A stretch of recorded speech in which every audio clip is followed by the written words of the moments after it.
Spoilers are the worst, right? But when you're stuck on a boss, you're stuck. So let me help you with that without spoiling anything. Sounds good? Welcome to Indie Game Guides, and today we present to you 8 spoiler-free tips to help you defeat all the Undermine bosses.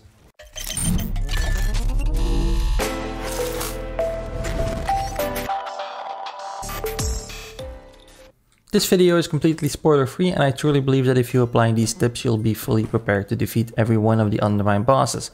But if for some reason you feel this isn't enough, I'm working on a complete guide for every boss in Undermine, and if it's already out now, when you're watching this video, you can click it in the right corner right about now, or find a link to it in the description down below.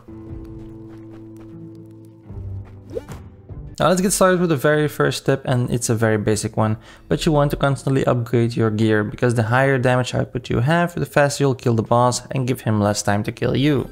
Now I knew very early on that my primary attack was going to be the ranged attack, where you throw your pickaxe at the boss, even though stat-wise it does less damage than the swing damage. So from the very start I focused on upgrading its range and base damage, that way I had more gold to spare to upgrade it even further.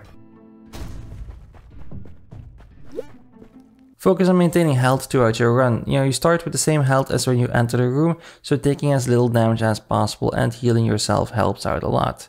Be sure to unlock the upgrades for the shop you can find on each level, and be sure to get the upgrades that increase the amount of food they sell. Also head over to Arconis' office. He sells 3 upgrades that increase the effectiveness of food, starting with the Salt Shaker for 2000 gold. Potions can be a major help. Now they can heal you, they can increase your damage output, or just shoot fireballs in the boss's face. Now who doesn't like that?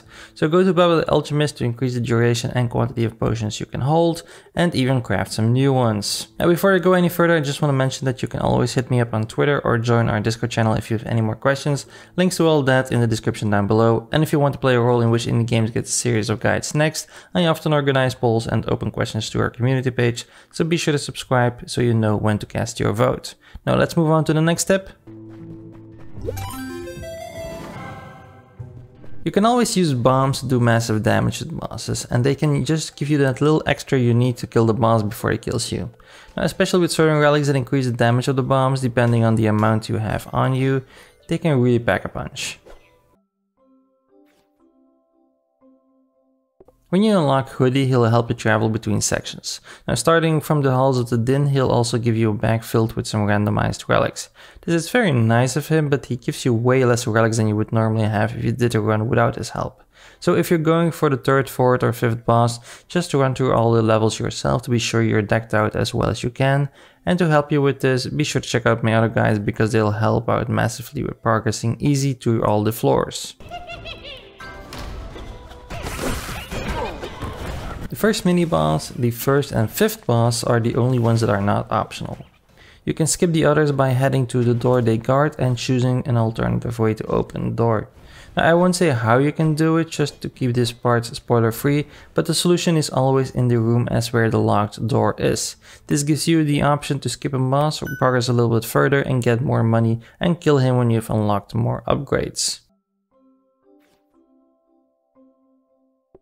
Using the right familiar helps out a lot. Now, some familiars do damage, some increase your resistance to certain elemental damage, and some give you armor pieces. Now, there is a huge variety of familiars when you unlock Griswold the Collector, and picking the right one that suits your playstyle is amazing. So if you want to know how you can unlock Griswold the Collector, if you haven't yet, check out my guide in the top right corner right about now. Now, those were all my spoiler-free tips for defeating the Undermine bosses, and if you still feel like it's not enough, be sure to check out my complete guide for all the bosses in the description down below. I hope you found this guide useful, and if you did, be sure to give the video a thumbs up so other people can find it too.